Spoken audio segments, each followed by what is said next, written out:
Yes, abakunzi b'Amayago TV nije shikiriwe rero.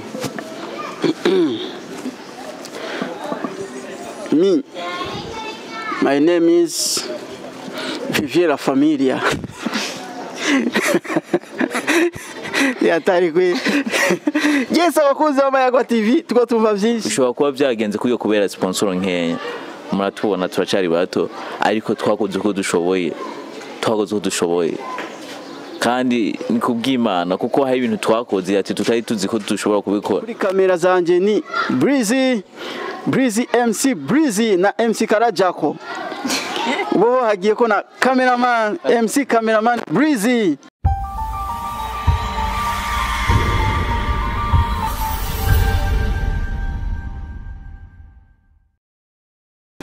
Yes, abakunzi b'Amayago TV, abakunzi ibiganiro vyacu, reka tubaramutse tuvuge ni gakeye mwaramutse mwiriwe, iminsi myinshi cyane twari tubakumbuye, iminsi myinshi mutatubona kuri kamera z'Amayago TV.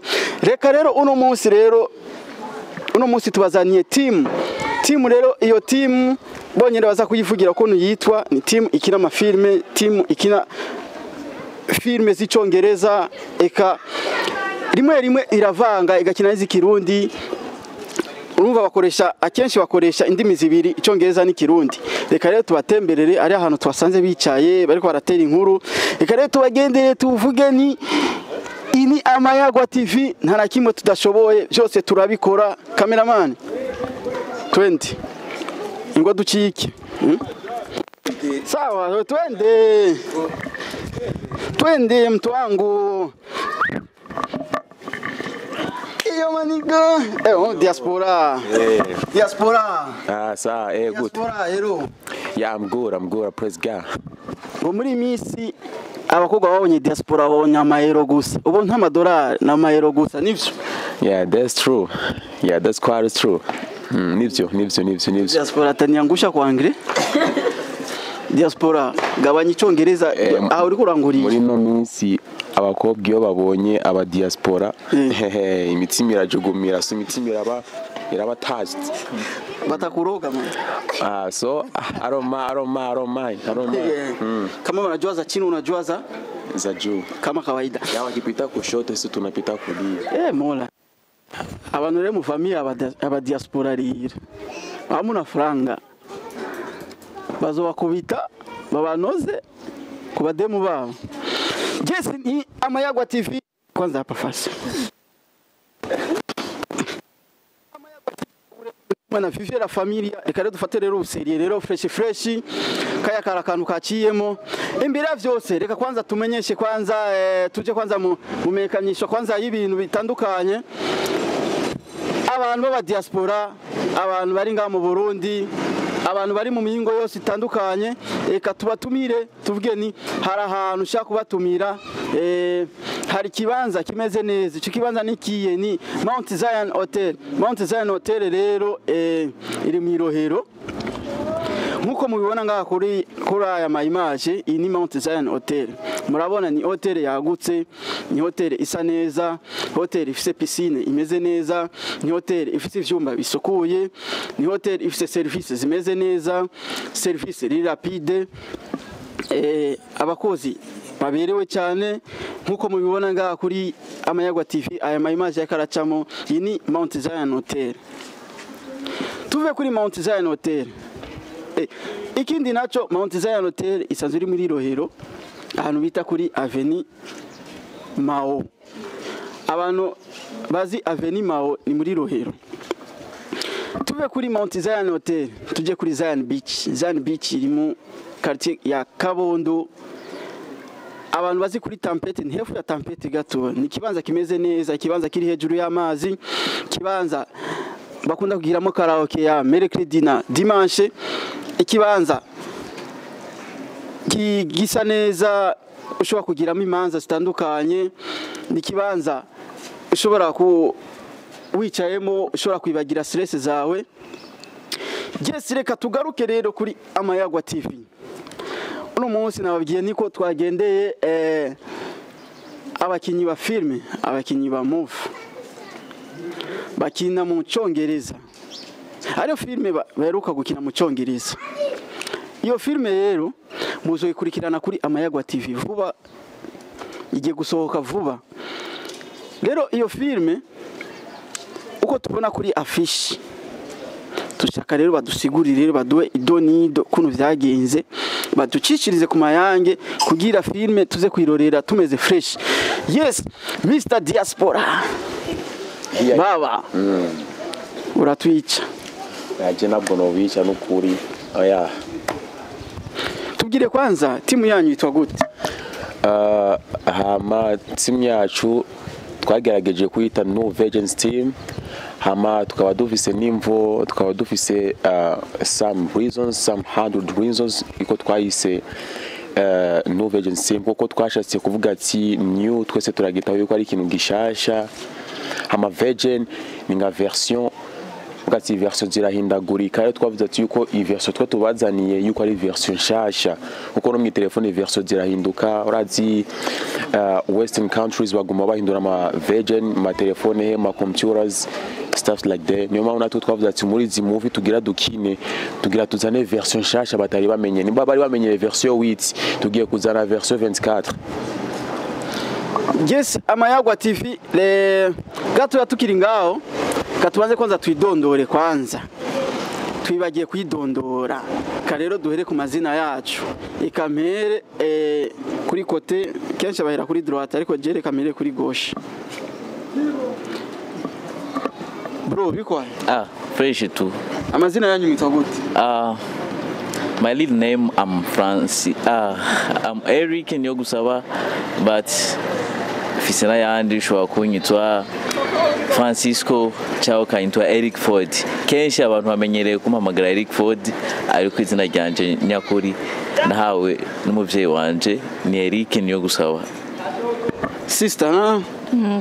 Zeo mazina nitwa ndi mubandi Zuzu Sonia, muri filime nkaba nakinye nitwa Risa.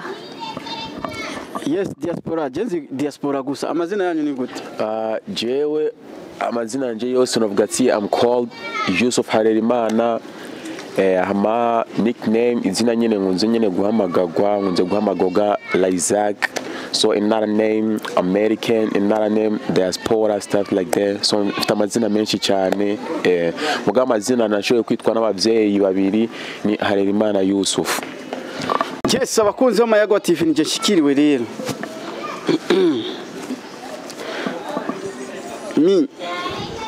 My name is Vyoroshe Familia. Yatari kwe. Yes, abakunzi b'Amayagwa TV tuko tumva byinshi. Yes, abakunzi b'Amayagwa TV nkuko muko muradukurikirana ku ma image asa neza, turi kumwe na cameraman Breezy. Turi kumwe na cameraman Breezy ni ariko aradufasha kudoha ama image asa neza. Yariko arareklama gituma nako ndamuvuga, ariko reka ndabitoboye imbere ya kamera. Yatari kwe. Yes, abakunzi b'Amayagwa TV aba ni babakinyi rero ba filme tuguma tubona kuri affiche. Tubona kuri affiche mu Diaspora n'uyu mudemu nga bahanye imigongo. Sister hajya mari mu biki? Hajya twari dushaka ko kwerekana yuko tudahuza muri yo filme. Ubwo hajya ari abantu bafite ibibazo. Kubera iki uyu ari hejuru mwebwe muhanye imigongo? Ari ibintu tutabona neza. Hajya muri mu biki? bishaka kwerekana yuko tudahuza en fait nkuko filime ivuga byerekana yuko uyo onye yaranshaka nanye sindamushaka rero ifoko cyo duhana imigongo byerekana ko tutumvikana ibintu nk'ivyo. Ico cyumviro cyaje gute cyo kuyumvira gukina kwanza mu Cyongereza? Cyaje gute? Nyene twaricaye hasi nka team yacu turavugana turaba ayandi ma filme y'abarundi kazi bakinye tubona benshi bakinye mu Kirundi tuvuga ati kana twe duhindure nkuko team yacu ivuga ni new version tuvuga ati kadukine twe mu Cyongereza nko oy bro tudokina gusa mu Cyongereza oya tuzogana turahindura ubu tugiye kuza turahindura. Cyese abakunzi b'Amayagwa TV muko muravyumva ukuntu ibintu biko biragenda imbere za kamera ya Amayagwa TV. Mani yeah wewe muri yo team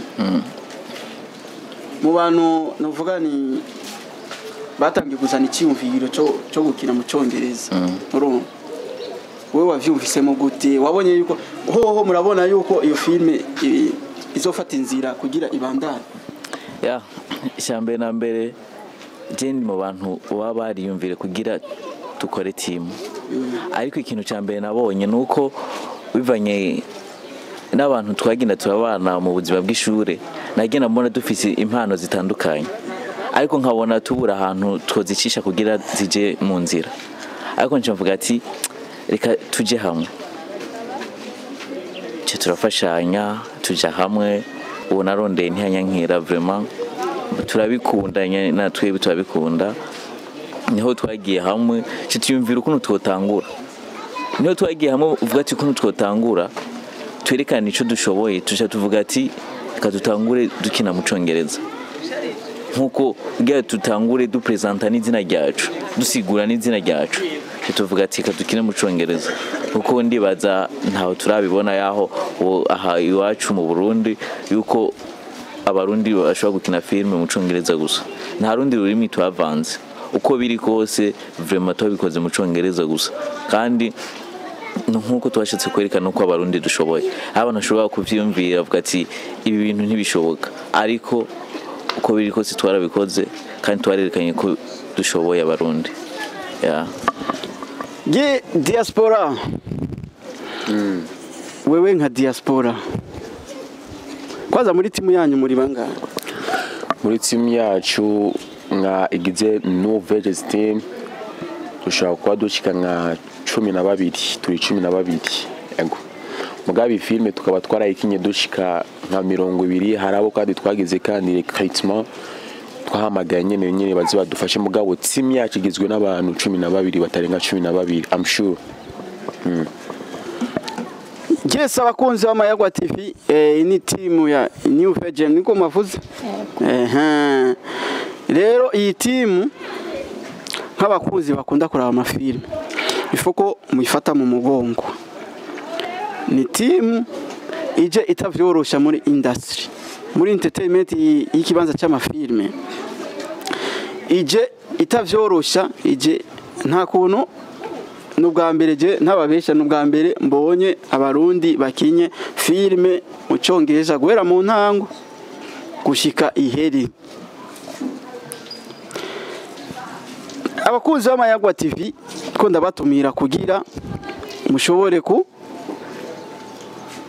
gufata mu mugongo aba bakinyi bashobore kubandanya vision yabo nivyo bashobore kubandanya vision yabo kugira bashobore gukina n'izindi filme zimeze ko turabibabwira rero Amayagwa TV abakunzi bayo mudufashe tubafate mu mugongo iyi timu ikina amafilme ntiyakinye mu Congereza gusa nkuko babitubwiye bazabarakina no mu zindi ndimi sana ikirundi musabiki mwebwe kuza kurikirana ivy'amafilme kugira bashobore kuba novuga ni babashigikira bafate mu mugongo right hama kubgacu on our back twavuga yuko izo dukeneye gusa kuri mwebwe kuri audience what we need dukeneye gusa support dukeneye kandi mudushigikire so kugenda mukurikirane Amayagwa TV gisose cyose ndibaza no vacancy yeah will always be there ndashaka yuko mwogenda mugakora nyene subscribe stuff like that ndibaza ibindi bizoberaza mu nyuma hama nimba twaratangiye ukina mu Congereza twavuze yuko ari no vacancy mi team yacu ni version Nshasha ejo tuzobatukika kandi mu Kirundi naho nakinye no mu diaspora ejo muzobona kandi nk'inyibindi sivyo tuzokina kandi mu Giswahili abakunzi b'Igiswahili no muri France kandi tuzokina kuko turashoboye gusa mugume nyene mutwizera hama icheno yacu mwishikane kure subscribe nyinshi ngume muraba ndibaza vyiza biri imbere so wait and see you gonna see the next yes sister muri rya timu narabumvise muri mu ma repetition afite muravuga Icongereza eba gifaditse kiya Congereza nico mwiga ku ishure cyane nico musanzwe muzi ari ibindi bihugu mwasanze musanzwe muja gutemberamo kugira mushobore kuvuga icongereza nka kijya oya kiya congereza nico twiga ku ishuri reka je gituma bintangaza kubera je nziduke asha icongereza sikirenga nziduke cyo gituma rero bintangaza rero kubona nka mwebwe muvuga icongereza kujya wowe natwe wakurikiranye ku ishuri icongereza twiga nyene kiradufasha en plus no kugira nk'ubu unye no gusoma ibitabo by'icyongereza birafasha cyane kumenya icyongereza byagiye biradufasha cyane no kuza turaganira n'abandi bantu nyene bavuye mu yindi mihana ibintu nk'ibyo Jesse abakunzi b'Amayagwa TV kaka ubona mufise vision iyihe muri iyo nzira muri ko murajamo y'amafiri vraiment twebwe uko tubibona icyambere nuko tubona ko turi kumwe n'Imana kuko ukuntu twabitanguye benshi bibaza ni blague ariko ubu aho tugeze Imana yagira duha abantu bagenda badufata ku mugongo ushikanaho natwe tuvyiyumvamo tubona ko aho abandi bashitse ubu twe tugiye kuharenza rero niyo mpamvu ubu vraiment twaratanguye ntitugiye guhagarara ahubwo tugiye gukora birenze gusa icyo nosaba nuko abarundi dushigikirana aha mu Burundi hari akantu kakunze kuhaba nkunda kubona muri quartier aho mbaye iyo umuntu atanguje ikintu kenshi bamuvuga ati ngo ni kijuju ho kumusupportinga vraiment tuba dukenye support apana kuje kuri abanyamahanga ho gushigikira abiwacu turashoboye tubasabe gusaba abarundi dufatane mu mugongo kugira dusobe gushika ahantu turi avyumvamo kandi turazi ko tubishoboye ariko mutadufashe ku mugongo ntaho tushobora gushika dufatane ku mugongo kugira dusobe gushika ahandi hantu Ntivyari byo gusa numva novuga Jesse abakunzi b'Amayagwa TV tuko turagira mu gusozera ikiganiro cyacu reka rero mushikirize rero ijambo rero umwe ijyanyuma kugira dusozera ikiganiro cyacu mushikiriza abakunzi b'Amayagwa TV mushikiriza abantu bose ariko baraba iki kiganiro abari mu mihingo yose mu mihingo yose ukuvuga ni mvuze mu mihingo yose muraza kuvanga indimi tuvanga indimi ducanganya abantu utaza kuvyumva mu cyongereza avyumve mu kirundi je Buganda vyumva vyose. Right. On my behalf, first of all, I gotta thank God for everything. Yeah, for every kind of situation I'm passing through.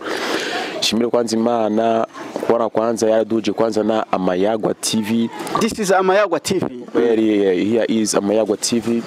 Kandi cyo novuga once more novuga yuko kuba Amayagwa TV yaratwizeye kabera dupostingira ibyacu.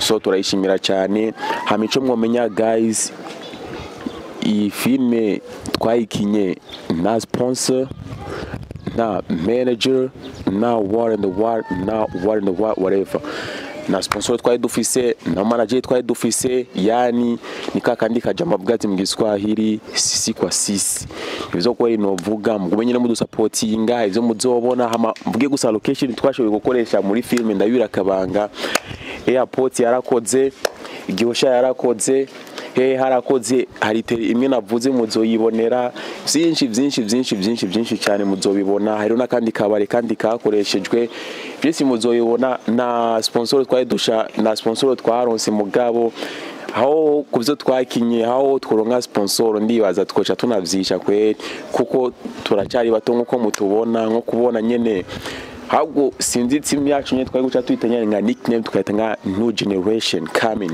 irikiraza kuko uravye imyaka twaba dufise n'abazokina na muntu afite nk'imyaka 25 yashoboye gukina filme twese turi under 25 twese turi burya bafise imyaka ingahe Jogo bwanje gusa nayo novugiye imbere ya kamera behind the scene ndaza kuyivuga sivyo imyaka gusa mfise nyene niyo nyene gusa navuse muri 2000 n'ubucafi imbere gusa ni gutangura kuri 2000 kuduga mugasi muri 2000 oya 2000 n'ubucafu ushaka kuba wiyumva ko ari 2007 na ngorane it's up to you biragusha amico novuga kandi kubona ng'imyaka nangoye kujya musore kuri umu sister nga twashoboye gukinana na wene bose barashoboye icyongereza nko yabivuze ndamwunganire ikicyongereza nko ku bwanjye sico cyavuye gusa ku ishuri ahubwo benshi bumvira ko je nigeze no kuba muri Amerika navuze ati nickname yanje banyita American biyumvira ko banyita Obama mazina menshi biyumvira ko nshobora kuba naramaze kuba hariya ayi mugabo sindigera ndahabayo n'abazobona sinema ahubwo muzo kwimvura no umupeta avuye muri USA vyavure cyangwa nyine bariko barayitinga nyine bariko baratubesha gusa byinshi muzogenda nyine mubibona hari kandi nabemereye hari kandi niyo nzokina kandi ndikimayibobo ndaberege ko byose tukiri bato kandi byose tubishoye kubimenya kandi n'indoto yanje ni gukura ngaha ari amafilme y'abanyamahanga mureke kuyakurikirana mutangure gukurikirana filme zo mu Burundi bwanyu sister nawe kajambo kanyuma nababwira nuko nabasaba support yanyu mwese muko muradukurikirana ngaha kuri Amayagwa TV no kudushigikira muri byose yego. First of all, I'd like to say thank you kwa ule mtu ambaye anatufuatilia na kuri abantu bose bashobora bumva bodufata ku mugongo. Vraiment ndashima ko Amayagwa TV yahabaye n'uwiki hari kandi abariyo yashoboye kudufata ku mugongo kugira tubandanye dukora neza mu byacu byose. Turashimira kandi twongera dushima twongera dusaba nuwo wese yumva yo dufata ku mugongo vraiment dufate ku mugongo kuko nta muntu ashobora kwishoboza ikintu ariko iyo turonze abantu boza kudufata ku mugongo vraiment twokora cyane birenze nkuko bavuze ati ya mbere hari ibintu mushobora kuzobona umenga ntibimeze neza ariko bishobora kuba byagenze kuyo kubera sponsor nkenya muratubona turacari bato ariko twakoze uko dushoboye kandi ni kubw'Imana kuko hari ibintu twakoze ati tutari tuzi ko dushobora kubikora ariko Imana yatugaragaje ko hari impano yaduhaye kandi ikindi naco nuko nawe wicaye muhira ibyo burimo byose hari impano ufise utazi abantu baje gukina filme batazi ko bafise iyo mpano ariko bamaze kuvyinjiramwo baci babona ko iyo mpano bayifise.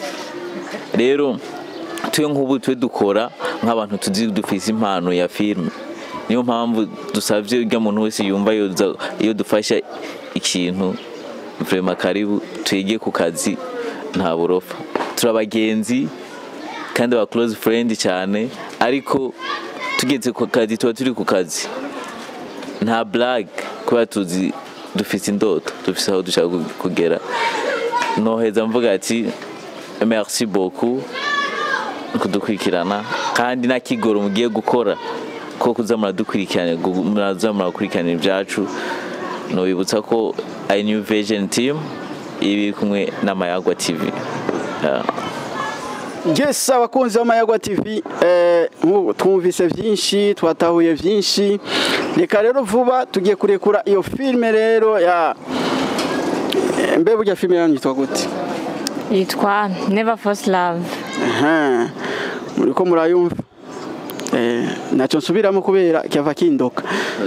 Yes, abakunzi b'Amayagwa TV ni Vyoroshe family kuri micro kuri kamera zanje ni Breezy MC Breezy na MC Karajako bo hagiye ko na cameraman MC cameraman Breezy reka tugushimire Breezy ku masanamu meza uri kuraduha kadushimire n'abakunzi b'Amayagwa TV ukuntu bariko barakurikirana ikiganiro cyacu nimwibagire gufyonda sabone nimwibagire gufyonda like na commentaire zanyu turazikeneye mubandanye mugira like comment na share kugira dushobore gutera imbere natwe nka Amayagwa TV muduteze imbere nimwe bw'ababosi bacu sawa diaspora nakundi ibiganiro byinshi